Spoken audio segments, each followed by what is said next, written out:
কাল ছিল 25শে ডিসেম্বর, আর খাবার দাবার একটু তো স্পেশাল হতেই হবে। আর তার জন্য কালকে স্পেশাল ছিল চিকেন। আগেই বলে দিই, চিকেন কিন্তু আমি বানাইনি, চিকেন বানিয়েছিল মা। আমার দায়িত্ব হচ্ছে ভিডিও করা। তো রেসিপিটা দেখো। প্রথমে দেখলাম মা পেঁয়াজগুলোকে কড়াইতে তেলে বেশ ভালো করে ব্রাউন কালার করে ভেজে নিল।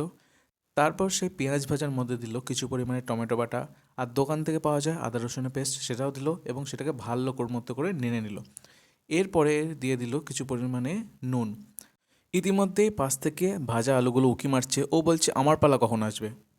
আর এই যে চিকেন মহাশয়টা বসে আছে, একে আগে কিছুটা তেলে ভাজা হয়েছে, তারপরে দই দিয়ে মাখিয়ে রাখা হয়েছে রেস্টে কিছুক্ষণের জন্য। তারপরে চিকেন মহাশয়কে সেই কষানো মশলার মধ্যে ঢেলে ফেলা হয়েছে এবং এটাকে ভালো করে নাড়াচাড়া করা হচ্ছে। এইভাবে নাকি চিকেনগুলোকে কষাতে হয়। এই যে ভালো মতো করে নাড়াচাড়া করা হয়ে গেছে, দেখতেই পাচ্ছ কি সুন্দর দেখতে লাগছে। এবার এই কষানো চিকেনের মধ্যে এই আলুগুলো, যেটা এতক্ষণ ধরে পাশ থেকে উঁকি মারছিল, সেই আলুগুলোকে ঢেলে ফেলা হলো। এবার আলুগুলোকে ভালো মতো এর সাথে নেড়ে নেওয়া হবে।